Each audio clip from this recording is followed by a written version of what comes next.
Hi, and thank you for joining us for this grant webinar sponsored by the National Endowment for the Humanities. Special thanks to the congressional offices who publicized this event. We're here to tell you about how an NEH grant could support your community and your work. I'm Dan Sack, a program officer at the NEH. Here's the agenda for today. I'll talk for about half an hour.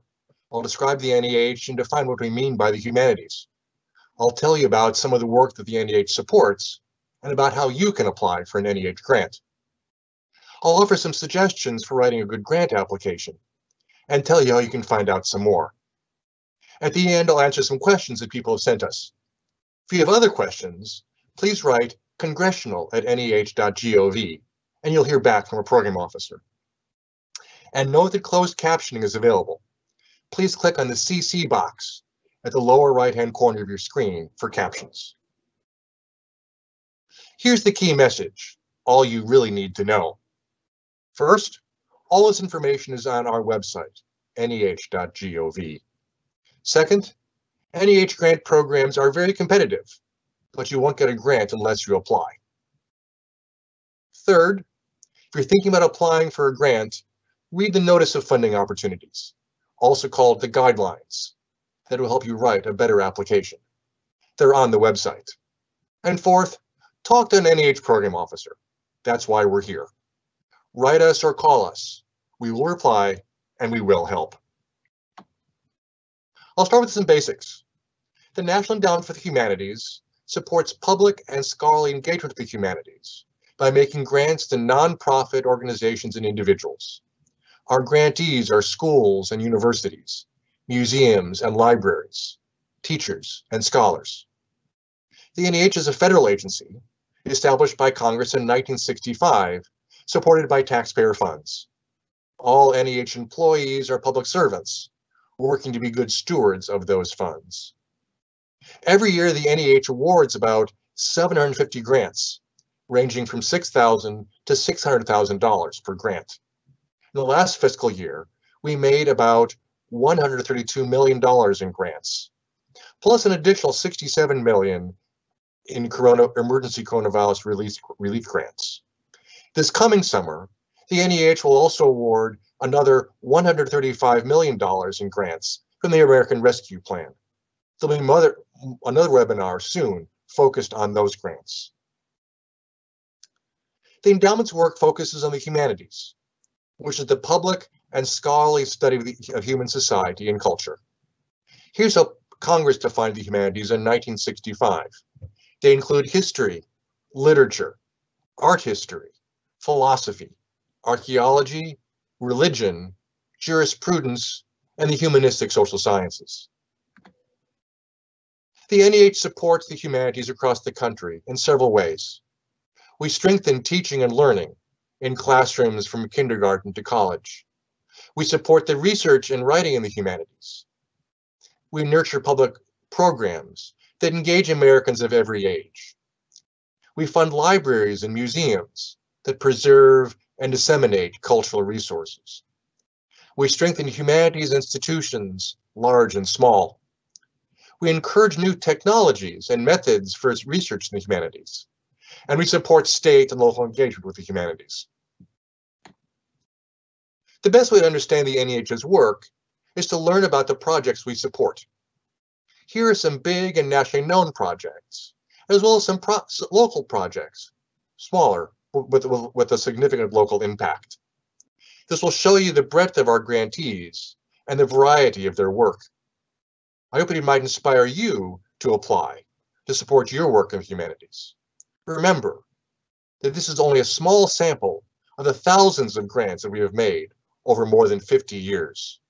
These highlighted projects don't mean that we only make grants for these particular topics or kinds of projects. The Massachusetts Historical Society has used NEH support to offer workshops for K-12 teachers about the American Revolution, focusing on the battles of Lexington and Concord. The teachers learn about the battles on site and develop new teaching materials and approaches. Faculty at Whatcom Community College in Bellingham, Washington, used an NEH grant to develop a new curriculum centered on the Salish Sea, a marine ecosystem on the Pacific coast. Their curriculum uses digital mapping technology and traditional storytelling practices to understand the cultural history of the region. The project is a partnership with local schools and the Native American community. A team of scholars based at Mississippi State University produced a 32-volume edition of the papers of Ulysses S. Grant, military leader and president. This huge project is also now available online. It has been a tremendous resource for scholars and for teachers. It received several large NEH grants. With the support of a small NEH grant, a professor at the University of Kansas wrote an important book on the impact of Charles Darwin's thought on American culture.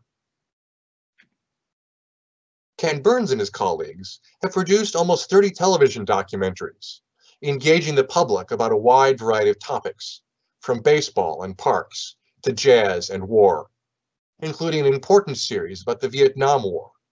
Every one of his films has been supported by grants from the NEH. With an NEH grant, the Lancaster County Historical Society in Pennsylvania has restored the home of Thaddeus Stevens, who served in Congress during and after the Civil War, highlighting Stevens's role in emancipation and civil rights. A team of linguists and literature scholars based at the University of Wisconsin spent 30 years producing the Dictionary of American Regional English, a richly documented dictionary of English as it is used in communities all over the country. The resulting 6-volume publication, still growing online, is a great resource for scholars, authors, and journalists, and a fascination for the general public.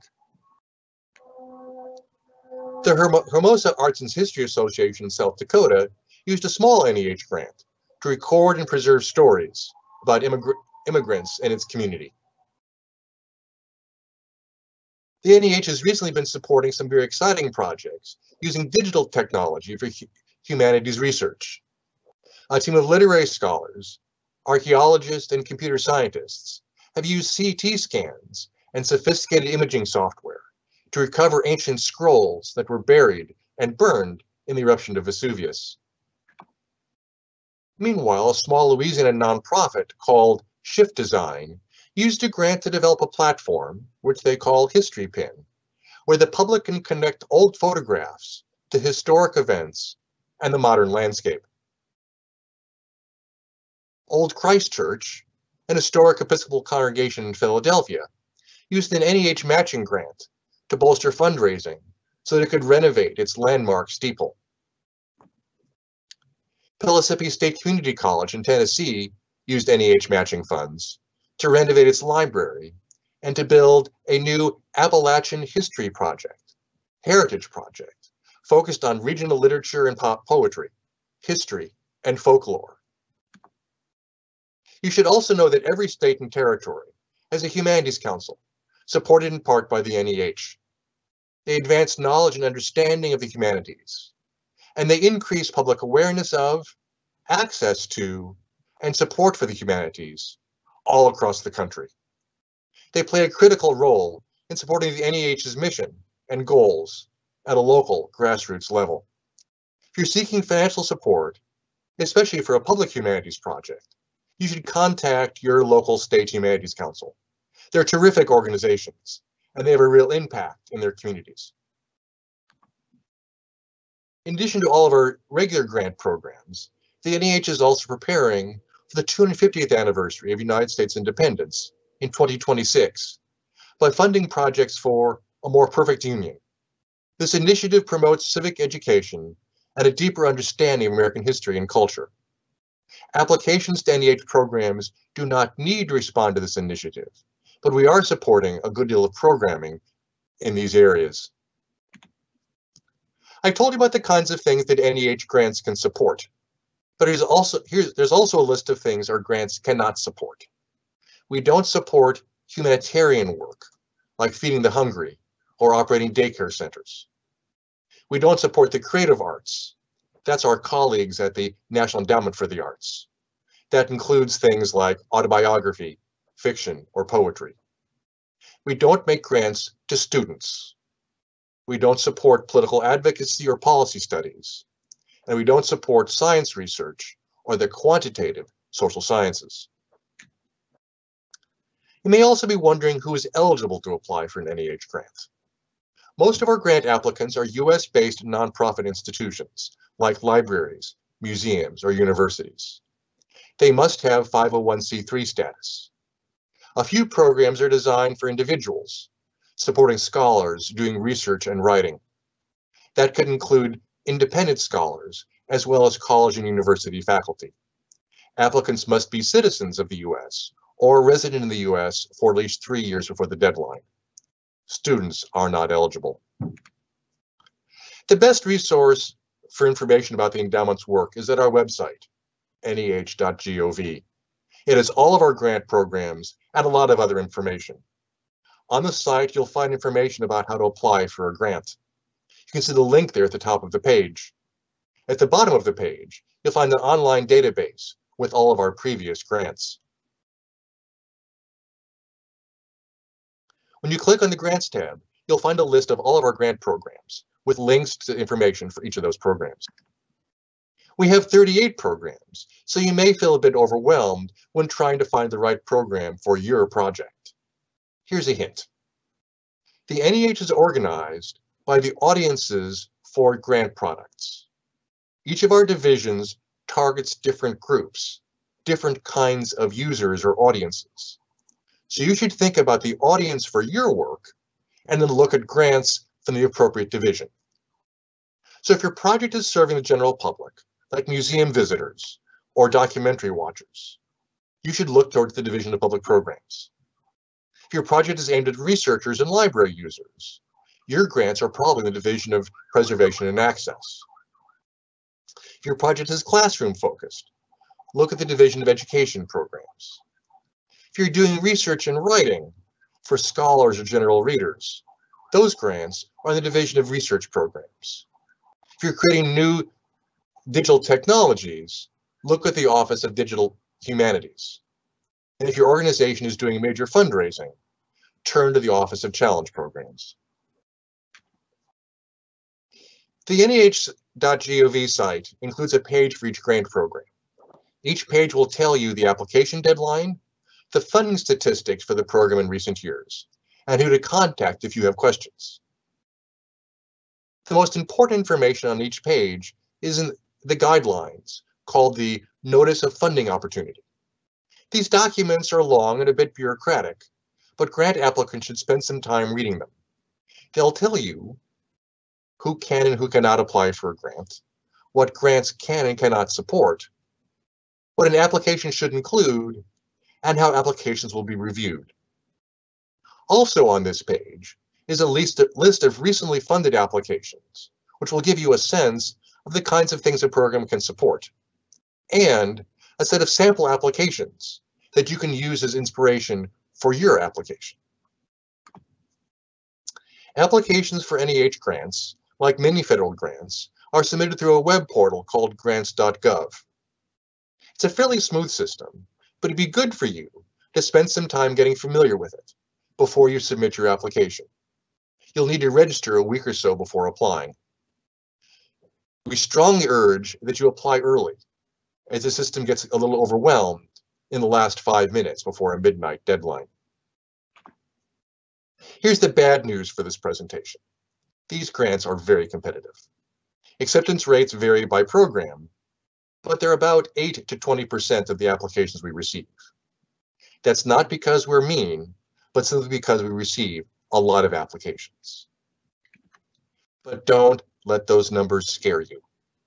You can't get a grant unless you apply. During the rest of the session, I'll share some suggestions on how to write a good grant application. These suggestions might be useful as you think about applying to the NEH or to any funder, really. I'll discuss each one in more detail, but here are the key points. Plan ahead, understand the peer review process, understand your audience, read the review criteria, make your case, and pay attention to details. First, you need to plan ahead. The grant application process is lengthy, and you might not get a grant the first time you apply, so you should apply early and often. If you anticipate needing a grant in the next 2 years, you should start planning for your application now. Here are a few things you can do to prepare for a successful grant application. First, make sure you're applying to the right grant program. Programs have rules about what they can and cannot support. Your project may be a better fit for one program or another. Read the guidelines. If you're not sure, contact a program officer. We can help you figure out what program to look at. Look at the guidelines, called the Notice of Funding Opportunity. As I said, they're long and complex, but they can be really useful. They'll tell you what is eligible and what is not, and what an application should contain. Most importantly, they will tell you the criteria that evaluators will look for when reviewing applications. I'll say more about that in a minute. The website also contains samples of previously successful applications. Don't imitate them, but use them as an example of how someone else made a case for their project. They can help you think about structure and form. Talk to program officers. That's what we're here for. Unlike some foundations, we answer the phone and reply to email. Ask questions, discuss ideas, and think about strategy. Program officers read drafts for many programs. Take advantage of that. It will help you get feedback that will help you write a stronger application. Every NEH grant application goes through a process of peer review. That means that each application is read by a committee of outside experts, recruited by NEH staff. Teachers read education applications. Librarians read library applications. Museum professionals read museum applications. You get the idea. They evaluate the applications based on carefully defined criteria. They assign a rating and write comments explaining that rating. In many cases, they meet to discuss the applications and enrich their evaluations. NEH staff takes the committee recommendations to the National Council on the Humanities, pictured here, which is a board of 26 humanities professionals, appointed by the President and confirmed by the Senate. They make recommendations to the chairman of the endowment, who takes all these recommendations into account when making grant decisions. All this means that your application is being evaluated by people like you, people who know the humanities and who understand the work you do. You should know that our reviewers take this process very seriously. They are very generous. Knowing how this process works and who your readers are will help you write a better application. Remember, your audience includes both specialists and generalists. Your application must inform them effectively about your project. Show the generalists why it is important, and the specialists that you know what you're doing. Our panelists often read a lot of applications. Please make it easy on them. Make it clear what you're doing. Don't hide your topic. Limit jargon, which often puts off our panelists. Explicitly address the criteria. They're crucial. We ask our panelists to consider them and only them when reading an application. I'll say more about that in a moment. Use some concrete examples to describe your project. When making broad claims for your project's importance, provide an example or two to show how your project will work. This will make your application understandable, credible, and interesting to your readers. Show your evaluators that you know what you're doing. Show them that you know your topic and that you know what needs to be done to bring the project to a successful conclusion. This is hard, but anticipate the concerns that a panelist might raise and answer them. Panelists might ask, why is this project important? Or, can this applicant really do the work in the planned time? Answer those kinds of questions before they ask them. If you've been working on a project for a while, you know the potential pitfalls. Anticipate panelists by raising those concerns and addressing them yourself. As I mentioned, the peer review process, the peer reviewers use carefully defined criteria when evaluating applications. Those criteria are included in the notice of funding opportunity for the program to which you're applying. Print them out and keep them at hand as you're writing your application. The criteria are different for every program, but they address similar issues. I'll show you a few examples. For example, here are the criteria for the Preservation Assistance Grants program, which makes small grants for libraries and museums. These criteria focus on the significance of the materials, the appropriateness of the work plan, and the qualifications of the staff. And here are the criteria for the Public Humanities Projects program, which makes large grants to museums and historical societies. Because these projects are more complex and the grants are larger, the criteria are more complex too. But the basic questions are the same: the significance of the topic, the appropriateness of the work, and the qualifications of the staff. Your application should use the criteria to make the case for your project. You should persuade your readers that your project is important and that you know what you're doing. You might even explicitly address the criteria in your narrative. For almost all NEH grant programs, the most important criterion is significance. Tell the evaluators why the project is important and how it impacts its audience.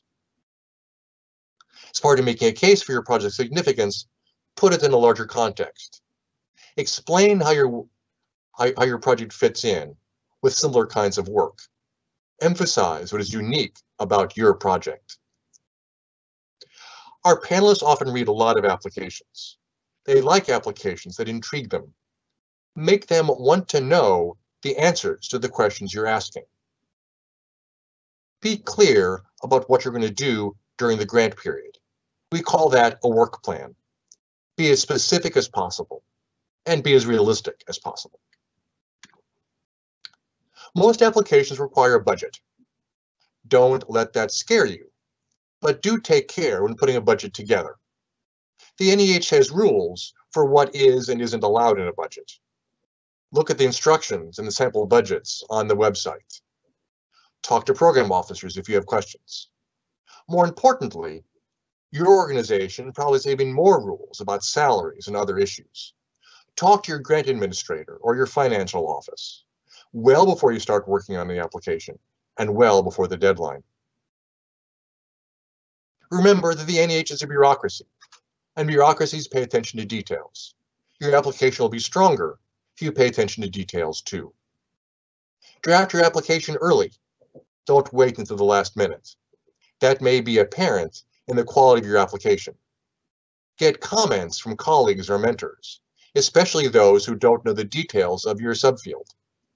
The more non-specialist eyes you can get on your draft, the better.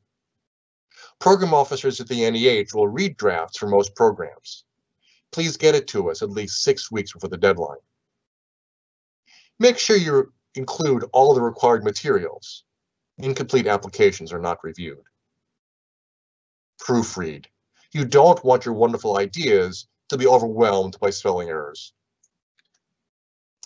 Here are some common errors we see in applications. It is clear in some cases that the applicants have not read the guidelines. Again, the notice of funding opportunity is long and bureaucratic, but it is helpful to you. It tells you what should be included and what can be funded. Too often we get generic applications as opposed to ones written specifically for NEH programs. Those guidelines will tell you the criteria for evaluation, and the most important is the project's significance. The language varies a bit from program to program, but across the board at the NEH, the most important evaluation criterion is the project's importance for its target audience or audiences. The biggest weakness in many applications is not making a case for significance. Applicants need to demonstrate why their work will be important, whether it be for scholars or for teachers or the general public. Many applications forget to include a work plan or have a vague one. Make it clear in your application what you're going to do during the grant period and how it will contribute to the project's goals. Your plans may change, but a developed work plan gives your evaluators confidence that you know what you're doing and how you will do it. We get applications that use a lot of jargon, and that often turns off our panelists. We like to see that our applicants are up on the latest developments in their field, but we also want to see that they can communicate their work clearly. Bear in mind that evaluators for your application may not know the specialized language of your subfield. If you're using an esoteric term, you may want to define it or use a different word. Finally, applicants often get into trouble when they don't plan ahead. You want to make sure that you have enough time to study the guidelines, plan your project, consult with administrators, draft your application, and get feedback from colleagues. If you plan on doing a project for the next 2 years, start planning your application now. As I mentioned a while ago, this is a competitive process. For many of our programs, we can only fund 10% of the applications we receive. Again, that's not because we're mean, but we get a lot of applications and we cannot fund as many as we'd like. So don't be discouraged if you get turned down. Don't take it personally. Instead, make plans to reapply. The most important thing you can do is to request the comments from the peer review committee. Our evaluators are very smart and very generous. They take the review process seriously, and they do their best to write constructive comments for each application. Whether you get a grant or your application is rejected, you should request the comments because you'll find them very helpful as you continue your work. If you have questions about the panelist's comments, contact the program officer.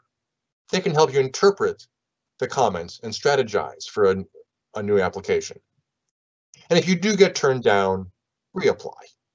Our experience is that applications are more likely to be successful the second time around because the applicants have clarified and strengthened their application. One more thing before I turn to questions. You should know that NEH staff are public servants and want to be your allies. We are also humanities professionals, scholars, teachers, librarians, museum professionals. We support public and scholarly engagement with the humanities because we believe in the humanities and their importance for American culture. If you take away nothing else today, know that, unlike some foundations, NEH staff are happy to talk to you by phone or email. Program officers can help you navigate through the grant process from application to final report. We can help you determine the right grant program for your project. We can offer advice on preparing applications. For many programs, we will read and offer feedback on draft proposals. I hope this has been helpful. I'm going to answer a few questions that have come in recently. If you have other questions, please email them to congressional@nih.gov. If you want to receive updates on NEH grant programs, you can join our mailing list at the address on this slide.